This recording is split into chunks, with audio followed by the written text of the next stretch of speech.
Hello friends, welcome to my channel spice of life. இன்னைக்கு நம்ம சேனலில் கிருஷ்ணர் கதையில் அத்தியாயம் 8 பார்க்க போகிறோம். வாங்க கதையை கேட்கலாம். அத்தியாயம் 8, விஸ்வரூப தரிசனம். இந்த நிகழ்ச்சிக்கு பிறகு வசுதேவர் தமது குலகுருவான கர்க முனிவரை நந்த மகாராஜாவின் இருப்பிடத்திற்கு சென்று கிருஷ்ணரின் வருங்கால வாழ்க்கையை ஜோதிட முறைப்படி கணிக்குமாறு கேட்டுக்கொண்டார்.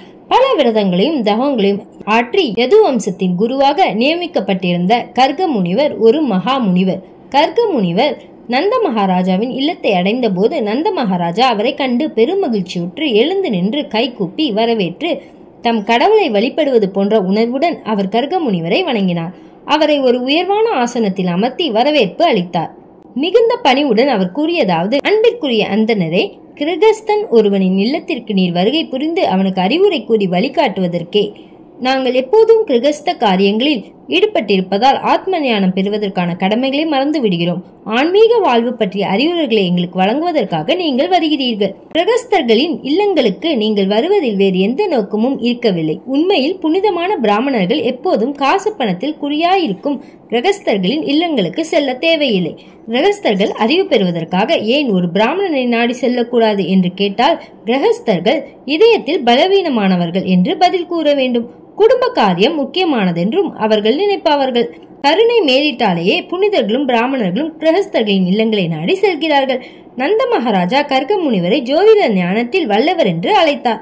சூரிய சந்திரன் கிரகணங்கள் போன்ற நிகழ்ச்சிகளை முன்னதாகவே கணக்கிட்டு சொல்லக்கூடிய வானசாஸ்திரத்தை ஒரு அற்புதம் என்று சொல்ல வேண்டும். இந்த விஞ்ஞானத்தின் உதவியால் ஒருவன் வருங்காலத்தை தெளிவாக அறியலாம். இந்த விஞ்ஞானத்தில் கர்க முனிவர் தேர்ச்சி பெற்றிருந்தார். இந்த விஞ்ஞானத்தின் உதவியால் ஒருவன் தன் முந்தைய பிறவின் நடவடிக்கைகளை அறிந்து அதன் விளைவாக இந்த பிறவியில் அனுபவிக்க இருக்கும் இன்ப துன்பங்களை அறியலாம். நந்த மகாராஜா கர்க முனிவரை பிராமணர்களில் சிறந்தவரே என்றும் அழைத்தார்.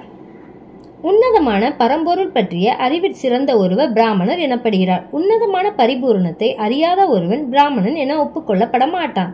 இதை குறிப்பதற்கான சரியான சொல் பிரம்மவிதாம் என்பதாகும். பரம்பொருளை நன்கறிந்தவன் என்பது இதன் பொருள். சிறந்த பிராமணன் மற்ற பிரிவினரான சத்திரியர்களுக்கும் வைஷ்யர்களுக்கும் வாழ்வில் புனிதம் பெறுவதற்கான வழிமுறைகளை வகுத்து தரக்கூடியவன். புனிதம் பெறுவதற்கான நடவடிக்கைகளை சூத்திரர்கள் மேற்கொள்வதில்லை.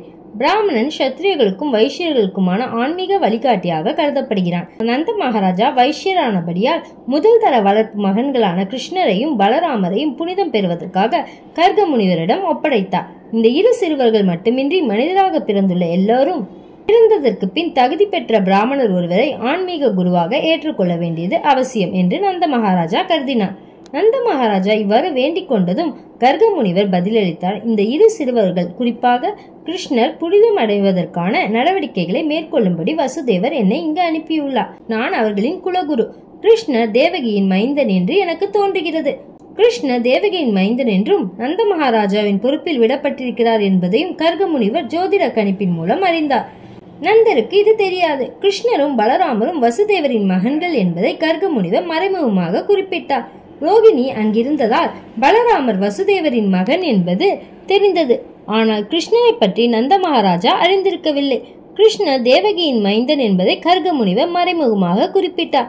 புனிதம் தரும் நிகழ்ச்சியை தாம் நடத்தினால் கிருஷ்ணர் தேவகி வசுதேவரின் மைந்தன் என்பது இயல்பில் கொடியவனான கம்சனுக்கு தெரிய வரும் என்றும் கர்க முனிவர் நந்தருக்கு எச்சரித்தார். ஜோதிட கணிப்பின்படி தேவகிக்கு பெண் குழந்தை பிறக்க முடியாது என்றாலும் தேவகியின் 8வது குழந்தை பெண் குழந்தை என்று எல்லோரும் எண்ணிக்கொண்டிருந்தார்கள். இவ்வாறு கர்க முனிவர் பெண் குழந்தை யசோதைக்கு பிறந்ததையும் கிருஷ்ண தேவகிக்கு பிறந்ததையும் அவை மாற்றப்பட்டதையும் நந்த மகாராஜாவுக்கு உணர்த்தினார். துர்காவான அந்த பெண் குழந்தை கம்சனை கொல்லவிருக்கும் குழந்தை ஏற்கனவே எங்கோ பிறந்திருந்ததை அவனுக்கு கூறியிருந்தது. கர்க முனிவர் கூறினார்: குழந்தைக்கு நான் பெயரிட்டு அது கம்சனுக்கு தெரிய வந்ததால் அப்பெண் குழந்தை தீர்க்க தரிசனமாக கூறியது நிறைவேறியதை அவன் அறிவான். அதனால் பெயர் சூட்டு விழா முடிவடைந்தவுடன் அக்கொடிய அரக்கன் வந்து இக்குழந்தையை கொல்லக்கூடும். இப்படிப்பட்ட கேடுகள் நேர்வதற்கு நான் பொறுப்பாக விரும்பவில்லை. கர்கமுனி பேசியதை கேட்ட நந்த மகாராஜா கூறினார்: அப்படிப்பட்ட அபாயம் ஏற்படக்கூடும் என்றால் பெயர் சூட்டு விழாவை கோலாகலமாக நடத்தாமல் இருப்பது நல்லது. சுருக்கமான முறையில் வேத கீதங்களை இசைத்துவிட்டு புனிதப்படுத்தும் சடங்கை மேற்கொள்ளலாம். தாங்கள் இருமுறை பிறந்துள்ள பிரிவினை சேர்ந்தவர்கள். தாங்கள் வந்திருக்கும் இந்த நல்வாய்ப்பை நான் பயன்படுத்திக் கொள்ள விரும்புகிறோம். எனவே வெளிப்படையான ஆடம்பரமின்றி பெயர் சூட்டும் விழாவை தயவு செய்து நடத்துங்கள். பெயர் சூட்டு விழாவை ரகசியமாக கர்க முனிவரை கொண்டு சேவிக்க நந்த மகாராஜா விரும்பினார். நந்த மகாராஜா மிகுந்த ஆர்வத்துடன் தம்மிடம் வேண்டிக் கொண்டதை கருதி கர்க முனிவர் நந்தனின் கோசாலையில் இயன்றவரை ரகசியமாக பெயர் சூட்டும் சடங்கை செய்து வைத்தார். ரோகிணியின் மகனான பலராமர் குடும்பத்தினருக்கும் உறவினருக்கும் மிகவும் பிரியமானவராக இருந்தமையால் அவருக்கு ராம என்று பெயரிடப்பட்டது. வருங்காலத்தில் அவர் மிகுந்த பலசாலியாக விளங்கவிருந்ததால் பலராமர் என்று அழைக்கப்படுவார் என்றும் கர்கமுனி தெரிவித்தார். அவர் மேலும் கூறினார், உமது குடும்பமும் யதுக்களின் குடும்பமும் நெருங்கிய தொடர்பும் பிரியமும் கொண்டிருப்பதால் அவருக்கு சங்கர்ஷனர் என்ற நாமமும் வழங்கும். இவ்வாறாக கர்கமுனிவர் ரோகிணியின் மைந்தனுக்கு 3 நாமங்களை வழங்கினார். அவையாவன பலராமர், சங்கர்ஷனர், பலதேவர். ஆனால் பலராமரும் தேவகியின் கர்ப்பத்தில் தோன்றி பின்னர் ரோகிணியின் கர்ப்பத்துக்கு மாற்றப்பட்டவர் என்ற உண்மையை கர்கமுனிவர் மிகுந்த எச்சரிக்கையுடன் வெளியிடாமல் இருந்துவிட்டார். கிருஷ்ணரும் பலராமரும் உண்மையான சகோதரர்கள். ஆரம்பத்தில் இருவரும் தேவகியின் குழந்தைகளாக தோன்றியவர்கள். பின்னர் நந்த மகாராஜாவிடம் கர்கமுனிவர் கூறியதாவது, அடுத்த சிறுவனை பொறுத்தவரை அவன் பல யுகங்களில் பல உடல் நிறங்களை பெற்றிருந்திருக்கிறான். முதலில் அவனுக்கு ஏற்பட்ட நிறம் வெள்ளை, பின்னர் சிவப்பு, அதன் பின் மஞ்சள், இப்போது அவனின் நிறம் கருப்பு. அது தவிர அவன் முதலில் வசுதேவரின் மகனாக இருந்தமையால் அவனின் பெயர் வாசுதேவன் என்றும் கிருஷ்ணர் என்றும் இருக்க வேண்டும். சிலர் அவரை கிருஷ்ணன் என்றும் சிலர் வாசுதேவன் என்றும் அழைப்பார்கள். ஆனால் ஒன்றை நீர் அறிய வேண்டும், இந்த பிள்ளை தனது பல்வேறான லீலைகளின் காரணமாக பற்பல நாமங்களை பெற்று பல்வேறான செயல்களை புரிந்திருக்கிறான். அக்குழந்தை கோவர்த்தனகிரியை தூக்குவதான அற்புத லீலைகளை புரிய போவதின் காரணமாக கிரிதாரி என்றும் அழைக்கப்படுவான் என்பதை நந்த மகாராஜாவுக்கு கர்க முனிவர் குறிப்பாக சொன்னார். அவரின் எல்லா செயல்களையும் நாமத்தையும் நான் அறிவேன், மற்றவர்கள் அறியார். எல்லா கோபாலர்களுக்கும் பசுக்களுக்கும் மிகவும் பிரியமானவனாக இக்குழந்தை திகழ்வான். பிருந்தாவனத்தில் அவன் புகழ் ஓங்கியிருக்கும் ஆகையால் உமக்கும் எல்லா நலன்களும் பெருகும். அவர் இங்கு உறைவதால் பல இடையூறுகள் ஏற்பட்டாலும் பௌதிக ரீதியிலான கேடு உம்மை அணுக மாட்டா. கர்கமுனிவர் மேலும் சொன்னார், ராஜனே, இக்குழந்தை அவரின் முன்பிறவிகளில் நன்னெறிக்குட்பட்ட மக்களை போக்கரிகளிடமிருந்தும் திருடர்களிடமிருந்தும் பல முறை காப்பாற்றியிருக்கிறார். உமது குழந்தை மிகவும் சக்தி வாய்ந்தவராகையால் அவரின் பக்தனாகும் எவனும் ஒருபோதும் பகைவர்களின் தொல்லைகளுக்கு ஆளாக மாட்டான். தேவர்கள் விஷ்ணுவால் எப்போதும் ரட்சிக்கப்படுவது போல் உமது குழந்தையை நாராயணர் எப்போதும் பாதுகாப்பார். இந்த குழந்தை சக்தியிலும் அழகிலும் எல்லாவற்றிலும் முழுமுதற் கடவுளான நாராயணருக்கு சமமாக நிறைவு பெற்று விளங்கும். எனவே அவர் தங்கு தடையின்றி வளர்ச்சி பெறக்கூடிய வகையில் நீர் அவரை மிக கவனமாக பாதுகாக்க வேண்டும். நந்த மகாராஜா நாராயணனின் பெரும் பக்தராகையால் தமக்கு சமமான ஒரு மகனை நாராயணர் அவருக்கு அளித்துள்ளார் என்றும் கர்க முனிவர் கூறினார். மகன் பல அசுரர்களின் தொல்லைகளுக்கு உள்ளாவார். எனவே நீர் விழிப்பாக இருந்து அவரை பாதுகாக்க வேண்டும் என்றும் கர்க முனிவர் நந்த மகாராஜாவை எச்சரித்தார். இவ்வாறாக நாராயணரே நந்த மகாராஜாவுக்கு மகனாக பிறந்திருந்தார் என்பதை கர்க முனிவர் வலியுறுத்தி கூறினார். குழந்தையில் பரமான அம்சங்களை கர்க முனிவர் பல வழிகளில் எடுத்து கூறினார். இந்த தகவல்களை எல்லாம் கூறிவிட்டு கர்க முனிவர் தம் இருப்பிடத்திற்கு திரும்பினார். நந்த மகாராஜா தன் நற்பேற்றை எண்ணி மனமகிழ்ந்தார். சிறிது காலத்துக்கு பின் பலராமரும் கிருஷ்ணரும் தவழ்ந்து விளையாட தொடங்கினார்கள். அதை கண்டு அவர்களது அன்னையர் பூரித்து போய்விட்டார்கள். அப்படி அவர்கள் தவழ்ந்து சென்ற போது கால்களிலும் இடைகளிலும் அணிந்திருந்த சலங்கைகளின் இன்னொலி எல்லோரையும் பரவசப்படுத்தியது. சில சமயங்களில் அவர்கள் சாதாரண குழந்தைகளைப் போல் மற்ற சிறுவர்களை கண்டு பயந்து அன்னையரின் பாதுகாப்பை தேடி விரைவார்கள். சில வேளைகளில் அவர்கள் களிமண்ணிலும் சேற்றிலும் விழுந்து உடலில் மஞ்சளையும் மண்ணையும் அப்பிக்கொண்டு அன்னையரிடம் போவதுண்டு. அதாவது அவர்களை அழகுபடுத்துவதற்காக அன்னையர் பூசிய மஞ்சள் சந்தனம் அணிந்து கொண்டு களிமண் தரையிலும் ஈரத்திலும் அவர்கள் தவழ்ந்து விளையாடிய போது உடலில் களிமண் படிந்துவிடும். அந்த நிலையில் அவர்கள் தவழ்ந்து வருகையில் அன்னையரான யசோதையும் ரோகிணியும் அவர்களை வாரி எடுத்து முந்தானைக்குள் மறைத்துக் கொண்டு அவர்களுக்கு பாலூட்டுவார்கள். அப்படி பாலுண்ணும் குழந்தைகளுக்கு பல்முளைத்து வருவது கண்டு ஆனந்தப்படுவார்கள். இப்படி குழந்தைகள் வளர்ந்து வரும்போது அன்னையரின் மகிழ்ச்சியும் கூடிற்று. சில வேளைகளில் அந்த பொல்லாத குழந்தைகள் பசுக்கள் கட்டப்பட்டிருந்த இடம் வரை சென்று கன்றுகளின் வாள்களை பிடித்து கொண்டு நிற்க முயற்சிப்பார்கள். கலக்கமடைந்த கன்றுகள் இங்கும் அங்கும் ஓடும்போது இவர்களும் களிமண் சாணம் ஆகியவற்றின் மேல் இழுத்து செல்லப்படுவார்கள். அந்த வேடிக்கையை காண்பதற்காக யசோதையும் ரோகிணியும் அக்கம் பக்கத்து நண்பர்களையும் கோபியர்களையும் அழைப்பார்கள். கிருஷ்ணரின் பாலிய லீலைகளை காணும் கோபியர்கள் பரமானந்தத்தை அடைவார்கள். மகிழ்ச்சி பெருக்கில் உறக்க சிரிப்பார்கள். கிருஷ்ணரும் பலராமரும் எப்போதும் மிகுந்த துடிப்புடன் இருந்ததால் அவர்களின் அன்னையரான யசோதைக்கும் ரோகிணிக்கும் தங்கள் வீட்டு வேலைகளையும் கவனித்துக் கொண்டு பசுக்கள், எருதுகள், குரங்குகள், தண்ணீர், நெருப்பு, பறவைகள் ஆகியவற்றிலிருந்து குழந்தைகளை பாதுகாப்பது மிகவும் கடினமாயிருந்தது. வீட்டு அலுவல்களை கவனிப்பதுடன் குழந்தைகளின் பாதுகாப்பை பற்றிய கவலையும் அவர்களுக்கு இருந்ததால் அவர்கள் நிம்மதியாக இருக்க முடியவில்லை. சிறிது காலத்துக்கு பின் குழந்தைகள் இருவரும் எழுந்து நின்று ஆடி அசைந்து நடக்க தொடங்கினார்கள். கிருஷ்ணரும் பலராமரும் நடைபயில தொடங்கியவுடன் அதே வயதையொட்டிய அவர்களது நண்பர்களான குழந்தைகளும் அவர்களோடு சேர்ந்து கொண்டு தளர் நடை போடுவதைக் கண்டு கோபியர்கள், குறிப்பாக யசோதையும் ரோகிணியும் பரமானந்தம் அடைந்தார்கள். இப்படியாக பிருந்தாவனத்தில் யசோதை மற்றும் ரோகிணியின் தோழியரான கோபியர்கள் கிருஷ்ணர், பலராமர் ஆகியோரின் குழந்தைத்தனமான குறும்புகளை கண்டு ரசித்தார்கள். மேலும் பரமானந்தம் பெறும் பொருட்டு அவர்கள் எல்லோரும் ஒன்று சேர்ந்து இந்த குறும்புக்கார சிறுவர்களை பற்றி புகார் செய்வதற்காக அன்னை யசோதையின் முன்பு உட்கார்ந்திருந்த போது அவர் கேட்கும்படி கோபியர் எல்லாம் யசோதையிடம் முறையிட்டார்கள். அவர்கள் கூறியதாவது: அன்பான யசோதா, உன் பொல்லாத கிருஷ்ணனை நீ ஏன் அடக்க மாட்டேன் என்கிறாய்? அவனும் பலராமனும் அதிகாலையில் எங்கள் வீடுகளுக்கு வந்து நாங்கள் பால் கறப்பதற்கு முன்பாகவே கன்றுகளை அவிழ்த்து விடுகிறார்கள். அவைகள் தாய் பசுகளிடம் ஓடிச் சென்று பால் முழுவதையும் குடித்து விடுவதால் நாங்கள் பால் கறக்க செல்லும் போது எங்களுக்கு பால் இல்லாமல் வெறும் கையாக வீடு செல்ல வேண்டியதாகிறது. இதை பற்றி கிருஷ்ணனையும் பலராமனையும் நாங்கள் எச்சரித்தால் அவர்கள் வசீகரமான புன்னகையை உதிர்த்துவிட்டு போய்விடுகிறார்கள். எங்களால் எதுவும் செய்ய முடியவில்லை. மேலும் உங்கள் கிருஷ்ணரும் பலராமனும் நாங்கள் தயிரும் வெண்ணையும் எங்கு வைத்திருந்தாலும் திருடுவதில் குறியாக இருக்கிறார்கள். கிருஷ்ணரும் பலராமனும் தயிரும் வெண்ணையும் திருடி பிடிப்படும் போது எங்களுக்கு ஏன் திருட்டு பட்டம் கேட்டுகிறாய் என்று கேட்கிறார்கள். சில வேளைகளில் வெண்ணையையும் தயிரையும் திருடி குரங்குகளுக்கு கொடுக்கிறார்கள். குரங்குகள் நன்றாக தின்றுவிட்டு மேலும் தின்ன முடியாமல் இருக்கும்போது உங்கள் தயிரும் வெண்ணையும் மிக மோசம், குரங்குகள் கூட அவற்றை சாப்பிட மறுக்கின்றன என்று உங்கள் பிள்ளைகள் எங்களை திட்டுகிறார்கள். இப்படி கூறிவிட்டு பானைகளை எல்லாம் உடைத்து அங்கும் இங்கும் எரிந்துவிட்டு போகிறார்கள்.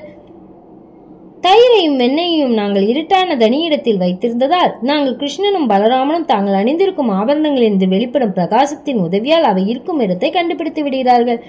கண்டுபிடிக்க முடியாமல் போனால் தூங்கிக் கொண்டிருக்கும் எங்கள் குழந்தைகளை கிள்ளி அள வைத்து விட்டு ஓடி போகிறார்கள். வெண்ணையையும் தயிரையும் இவர்கள் கெட்டாதபடி உரையில் தொங்க விட்டிருந்தால் இவர்கள் மர சாமான்களை அடுக்கி அவற்றின் மேல் ஏறி நின்று கொண்டு வெண்ணையையும் தயிரையும் எடுத்து விடுகிறார்கள்.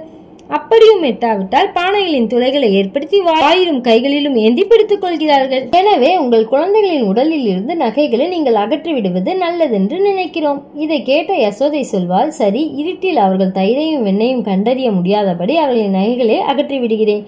அப்போது கோபியர்கள் சொல்வார்கள், வேண்டாம் வேண்டாம், அப்படி செய்யாதீர்கள். நகைகளை நீக்கி என்ன பையன்? இவர்கள் எப்படிப்பட்ட பையன்களோ தெரியவில்லை. நகைகள் இல்லாவிட்டாலும் அவர்களிடமிருந்து ஒரு வகையான ஒளி வெளிவருவதால் அவர்களால் இருட்டிலும் பார்க்க முடிகிறது. அப்படியானால் அவர்கள் கெட்டாதபடி உங்கள் தயிரையும் வெண்ணையும் பாதுகாப்பாக வைத்துக் கொள்ளுங்கள் என்று அன்னை யசோதை கூறுவாள். அதற்கு பதிலாக கோபியர்கள் சொல்வார்கள், ஆம், நாங்கள் அப்படித்தான் செய்கிறோம். ஆனால் நாங்கள் வீட்டு வேலைகளில் ஈடுபட்டிருக்கும் போது இந்த குறும்புக்கார சிறுவர்கள் எப்படியாவது வீட்டுக்குள் நுழைந்து எல்லாவற்றையும் கெடுத்து விடுகிறார்கள். திருடுவது முடியாமல் போனால் அவர்கள் கோபமடைந்து அந்த இடத்தை அசுத்தப்படுத்திவிட்டு போகிறார்கள். உங்கள் சிறுவனை பாருங்கள், எல்லாவற்றையும் கேட்டுக்கொண்டு ஒன்றும் அறியாதவன் போல் உட்கார்ந்திருக்கிறான். நாள் முழுவதும் திட்டமிட்டு வெண்ணையையும் தயிரையும் திருடி தின்றுவிட்டு இப்போது மிக நல்ல பிள்ளைகளைப் போல் முகத்தை வைத்துக் கொண்டு உட்கார்ந்திருக்கிறார்கள். புகார்களை கேட்ட அன்னை யசோதை தன் மகனை தண்டிக்க எண்ணிய போது அவரின் பரிதாபமான முகத்தை பார்த்து சிரித்துவிட்டு தண்டனை தரும் எண்ணத்தை கைவிட்டாள். மற்றொரு நாள் பலராமர் கிருஷ்ணன் தன் நண்பர்களோடு விளையாடி கொண்டிருந்த போது எல்லா சிறுவர்களும் ஒன்றி கூடி யசோதையிடம் வந்து கிருஷ்ணர் மண்ணை தின்று விட்டதாக புகார் செய்தார்கள். இதை கேட்ட யசோதை கிருஷ்ணரின் கையை பிடித்து கொண்டு சொன்னால், அன்பான கிருஷ்ணா, தனியாய் இருக்கும்போது நீ ஏன் மண்ணை தின்றாய்? இப்போது பார், உன் நண்பர்களும் பலராமனும் உன்னை பற்றிய புகார் செய்கிறார்கள். கிருஷ்ணர் தாயிடம் பயம் கொண்டு கூறினார், இல்லை அம்மா, இந்த பையன்களும் அண்ணன் பலராமனும் என்னை பற்றி பொய்யெல்லாம் பேசுகிறார்கள். நான் மண் தின்னவே இல்லை. இன்று விளையாடும் போது பலராமனுக்கு என் மேல் கோபம் ஏற்பட்டதா அவரும் சிறுவர்களுடன் சேர்ந்து கொண்டு என்னை பற்றி புகார் செய்கிறார். நீ என்னை அடிக்க வேண்டும் என்பது அவர்களின் நோக்கம்.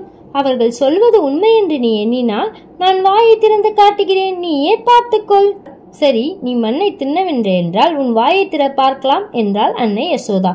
புருஷோத்தமனான முழுமுத கடவுளை அவரின் அன்னையான யசோதை அவ்வாறு பணித்தவுடன் அவர் ஒரு சாதாரண சிறுவன் செய்வது போல் தன் வாயை திறந்தார். அப்போது அன்னை யசோதை அந்த வாயினுள் படைப்பின் முழு சிறப்பையும் கண்டாள்.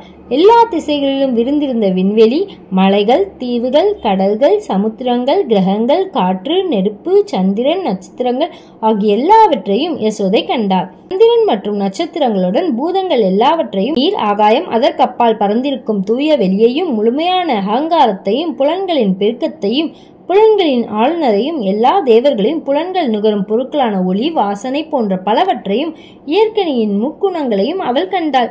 எல்லா உயிரினங்களும் நித்தியமான காலமும், பௌதீக இயற்கையும், ஆன்மீக இயற்கையும், செயற்பாடுகளும், உணர்வும், முழு படைப்பின் பல்வேறான வடிவங்களும் அவரின் வாயில் இருப்பதை யசோதை கண்டாள்.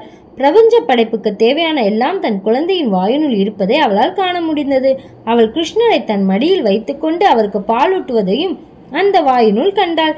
இதையெல்லாம் பார்த்தபோது அவள் வியப்பால் அதிர்ந்து போய் தான் கனவு காண்கிறோமா அல்லது உண்மையாகவே அசாதாரணமான ஒரு காட்சியை காண்கிறோமா என்று எண்ணி ஆச்சரியப்பட்டாள். அது கனவாக இருக்க வேண்டும் அல்லது முழுமுதற் கடவுளின் மாய லீலையாக இருக்க வேண்டும் என்று அவள் முடிவு செய்தாள். அப்படிப்பட்ட அசாதாரணமான காட்சிகள் தோன்றியதால் தனக்கு சித்த பிரம்ம ஏற்பட்டு விட்டதோ என்றும் எண்ணினாள். பின்பு அவள் எண்ணினால் அது என் குழந்தை பெற்றுள்ள உயர்நிலை அறிவு காரணமாக ஏற்பட்டிருக்கலாம். எனவே அவனின் வாயில் நான் கண்ட தோற்றங்கள் என்னை திகைக்க செய்கின்றன. உடல் தோற்றத்தையும் உடல் சார்ந்த உடைமைகளையும் நமக்கு அளிக்கும் முழுமுத கடவுளுக்கு நான் என் வழக்கங்களை செலுத்த வேண்டும். எவரின் மாய சக்தியால் நந்த மகாராஜாவை என் கணவர் என்றும் கிருஷ்ணரை என் மகன் என்றும் நந்த மகாராஜாவின் உடைமைகள் எல்லாம் எனக்கு உரியவை என்றும் கோபாலர்களும் கோபியர்களும் எதைகள் என்றும் எண்ணுகிறேனோ அவருக்கு நான் என் பணிவான வணக்கங்களை செலுத்துகிறேன். இந்த தவறான எண்ணங்களை எல்லாம் உன்னதமான பகவானின் மாய சக்தியினால் ஏற்படுபவை. என்னை அவர் எப்போதும் பாதுகாப்பாக காக்க வேண்டும் என்று பிரார்த்திக்கிறேன். அன்னை யசோதை இவ்வாறான உயர் தத்துவ விசாரணைகளில் ஈடுபட்டிருந்த போது பகவானான கிருஷ்ணர் அவளில் தாய் அன்பு பெருகும் வகையில் தன் உள்ளிறை சக்தியை மீண்டும் விரிவுபடுத்தி காட்டினார். உடனடியாக அன்னை யசோதை தன் தத்துவ விசாரணைகளை எல்லாம் மறந்துவிட்டு கிருஷ்ணரை தன் செல்ல குழந்தையாக ஏற்றுக்கொண்டு அவரை மடியில் எடுத்து கொண்டபோது தாய்ப்பாசம் அவளில் பெருக்கெடுத்தது. அவள் எண்ணலானாள். ஸ்தூலமான அறிவின் துணையால் மக்கள் கிருஷ்ணரை அறிவது துர்லபம். ஆனால் உபனிஷத்துக்கள், வேதாந்தம், யோக முறைகள், சாங்கிய தத்துவம் ஆகியவையின் மூலம் அவரை அறிய முடியும். பின்னர் அவள் புருஷோத்தமனான முழுமுத கடவுளை தான் பெற்றெடுத்த சொந்த மகனாக கருதி மகிழ்ந்தாள். அன்னை யசோதை தான் இயற்றிய நல்வினைகளின் பலனாக பரம சத்தியமும் புருஷோத்தமன் ஆகிய முழுமுத கடவுளை தன் மகனாக பெற்று அவருக்கு பாலூட்டும் பாக்கியத்தை பெற்றாள் என்பதில் சந்தேகமில்லை. அதுக்கு போலவே நந்த மகாராஜாவும் கிருஷ்ணரை தன் மகனாக பெற்று அவர் தன்னை தந்தை என்று அழைப்பதற்கு பெரும் யாகங்களையும் புண்ணிய காரியங்களையும் செய்திருக்க வேண்டும். ஆனால் கிருஷ்ணரின் உண்மையான தாய் தந்தையரான தேவகியும் வசுதேவரும் அவரின் பாலியல் லீலைகளை கண்டு பரமானந்தம் அடையும் வாய்ப்பை பெறவில்லை என்பது அதிசயக்கத்தக்கது. கிருஷ்ணரின் பாலியலிகளை இன்றும் பல மகான்களும் புனிதர்களும் போற்றுகிறார்கள். ஆனால் வசுதேவரும் தேவகியும் நேரடியாக இதை அனுபவிக்க முடியாமல் போயிற்று. இதற்கான காரணத்தை பரீட்சித் மகாராஜாவுக்கு சுகதேவ கோஸ்வாமி பின்வருமாறு விளக்குகிறார். வசுக்களில் சிறந்தவரான துரோணரும் அவரின் மனைவியான தாராவும் வம்ச விருத்தி செய்யும்படி பிரம்மதேவனால் பணிக்கப்பட்ட போது அவர்கள், தந்தையே, நாங்கள் ஆசியை வேண்டுகிறோம் என்று கேட்டுக்கொண்டார்கள். துரோணரும் தாராவும் பிரம்மனிடம் வேண்டி பெற்ற வரமாது அவர்கள் பிரபஞ்சத்தில் மீண்டும் பிறக்கும்போது உன்னதமான பகவானாகிய கிருஷ்ணர் தனது வசீகரமான குழந்தையுருவில் அவர்களின் முழு கவனத்தையும் செலுத்தும்படி அவர்களிடம் வளர வேண்டும். அவர்களுடன் கிருஷ்ணர் நிகழ்த்தும் பாலியல் லீலைகளை கேட்ட மாத்திரத்தில் எவரும் பாப சாகரத்தை கடக்கும் அளவுக்கு சக்தி வாய்ந்ததாக அவர்களுக்கும் கிருஷ்ணருக்கும் ஏற்படும் தொடர்பு அமைய வேண்டும். பிரம்மன் அந்த வரத்தை அளித்ததால் துரோணர் விருந்தாவனத்தில் நந்த மகாராஜாவும் தாரா அவரது மனைவியான யசோதையாகவும் தோன்றினார்கள். இவ்வாறு நந்த மகாராஜாவும் அன்னை யசோதாவும் புருஷோத்தமன் ஆகிய முழுமுத கடவுளை தன் மகனாக பெற்ற அவரிடம் தூய்மையான பக்தியை செலுத்தினார்கள். கிருஷ்ணரின் கூட்டாளிகளான கோபாலர்களும் கோபியர்களும் கிருஷ்ணரிடம் பல்வேறு வகைகளில் அன்பு செலுத்தினார்கள். பிரம்மனின் வரத்தை பூர்த்தி செய்வதற்காக பகவானாகிய கிருஷ்ணர் தமது முழு வியாபகமான பலராமருடன் தோன்றி பல்வேறான பாலிய லீலைகளை நிகழ்த்தி விருந்தாவன வாசிகளை பரமானந்தத்தில் திளைக்க செய்தார். பக்தி வேதாந்தர் எழுதிய கிருஷ்ணர் எனும் நூலின் 8வது அத்தியாயமான விஸ்வரூப தரிசனம் இவ்வாறு நிறைவு பெறுகிறது.